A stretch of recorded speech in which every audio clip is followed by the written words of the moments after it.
Magbuntag ta, basta walang gubot.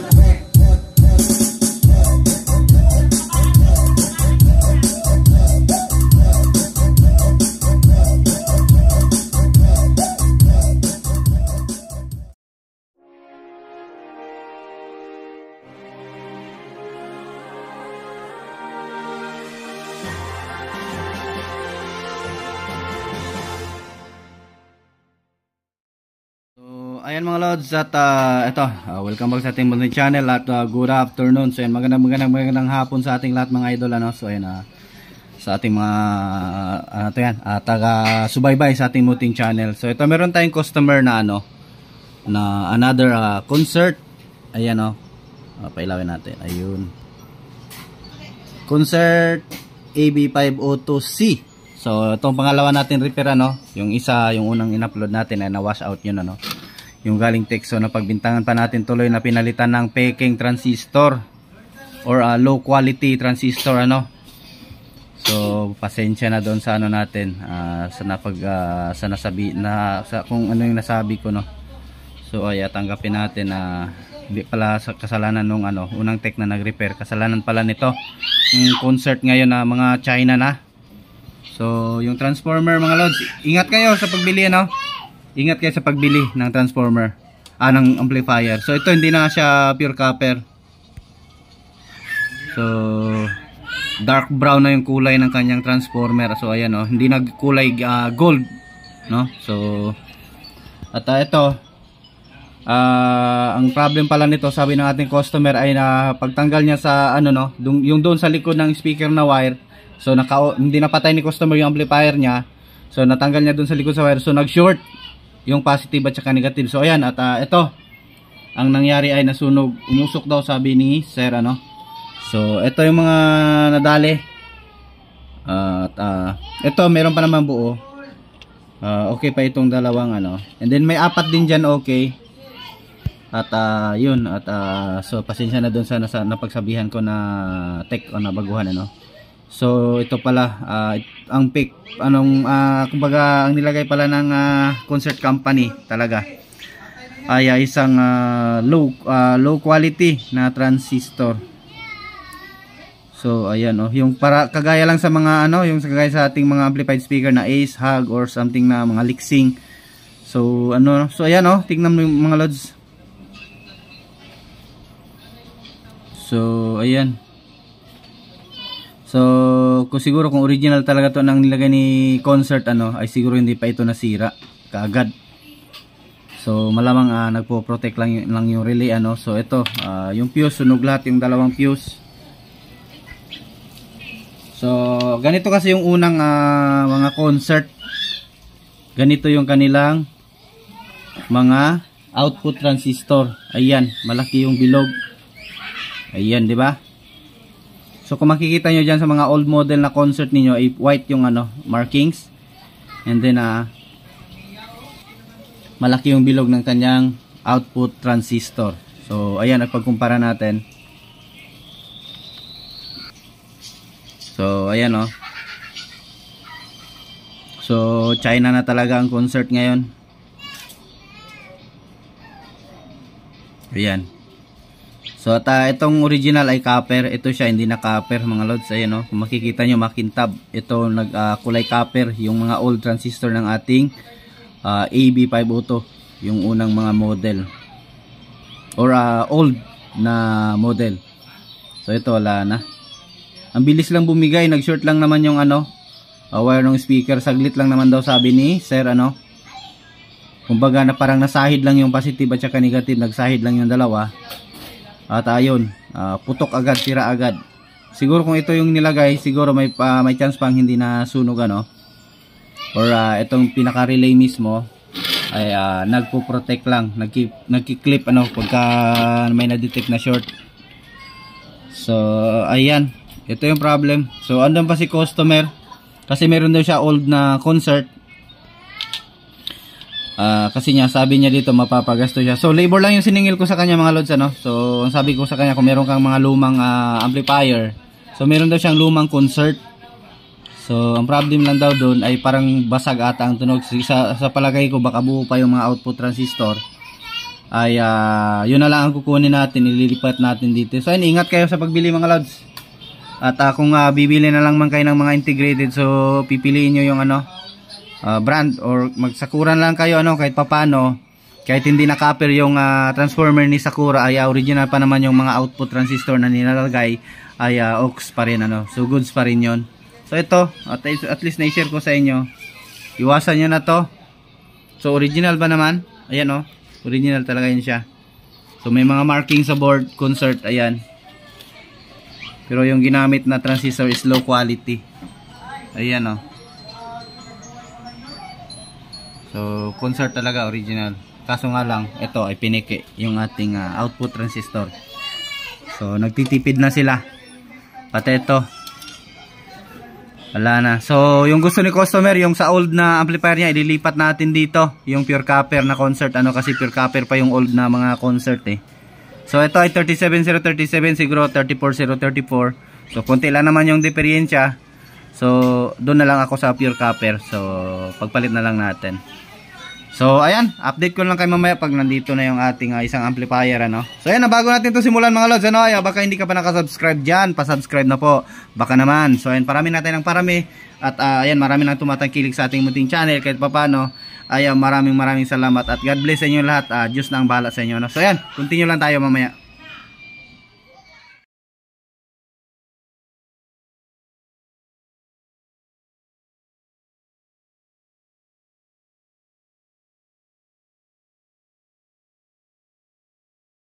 So ayun mga lods at ito na yung pampalit natin ano. So original to. So yan na yung ipapalit natin sa ano low quality na transistor ng ating EB502 no. So ayan. At ayan, sisimulan natin 'to itanim ano. So voice over muna tayo kasi nandiyan kasi si customer ano kaya nag-uusap kami. So ayan, at voice over lang tayo. So ayan, ilalagay na natin 'to sa ano. Balik na natin yung board heatsink niya.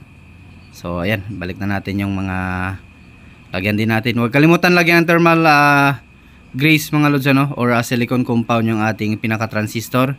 Kasi yan yung tumutulong para mailipat doon sa heatsink yung init ng ating output transistor para iwas overheat ano. So yan. At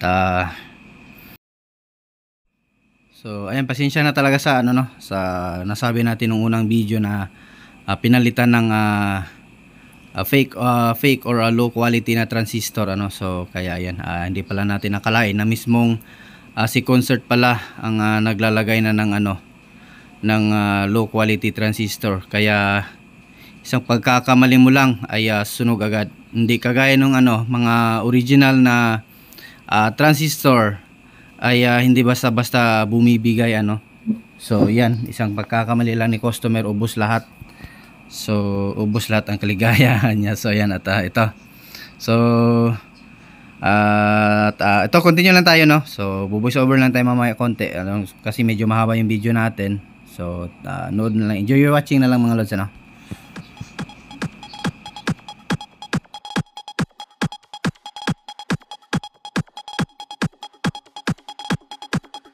Makisayaw, makihataw sa Big J Audio.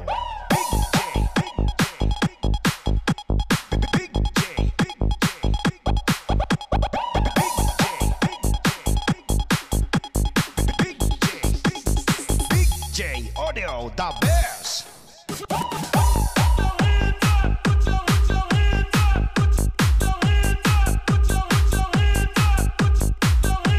DJ Jordan.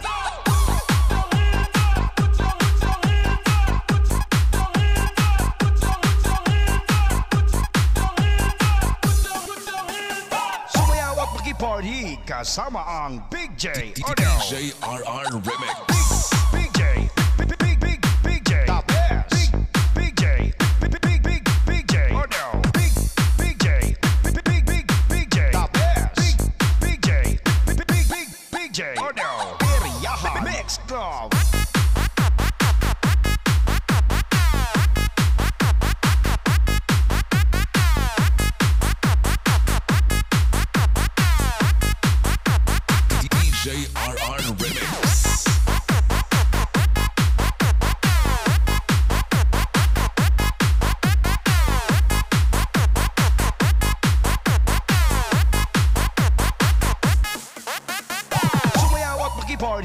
kasama ang Big J Audio. The best.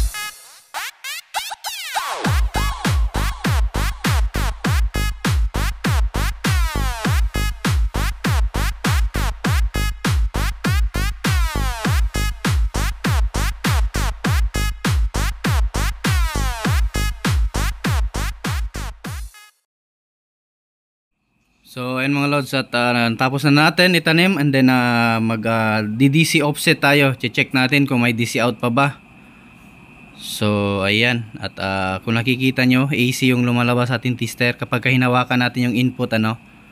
So lagay nyo lang yung test probe nyo sa pinaka ground, or itusok nyo dito sa pinaka surround ng nung output speaker natin. So para malaman nyo yung So then tusok lang dun sa gitna ng mga resistor, and then yun na. Ayun, okay na, continue tayo at mag-audio test na tayo.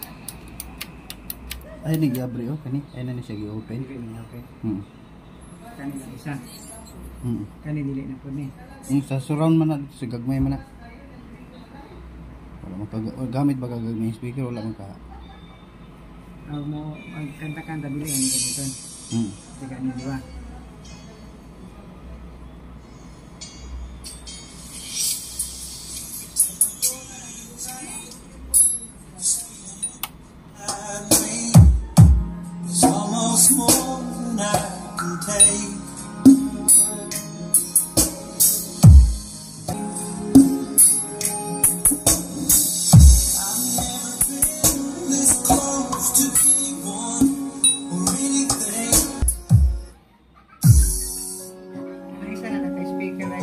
Isa ra dating. Sama dagwa mas usog.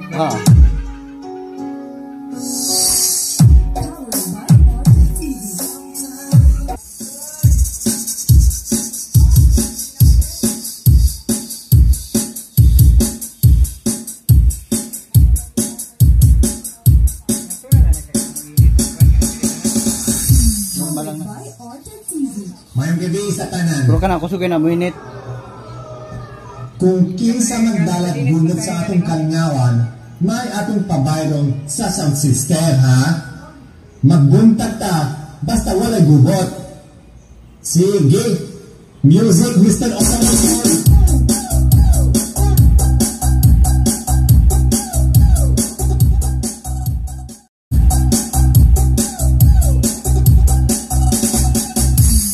Magbuntag ta, basta walay gubot.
Mayong gabi sa tanan.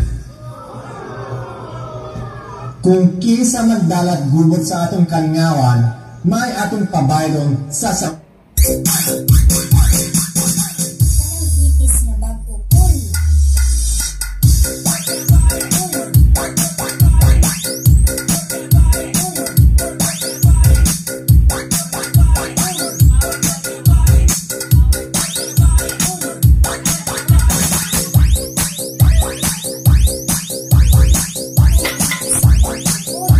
Ayun mga lods, at done na tayo sa ating ginawa so ay nagbuso-over na lang tayo. So ayun, bye bye mga lods, maraming salamat sa walang sawang suporta, at God bless sa ating lahat. Bye bye.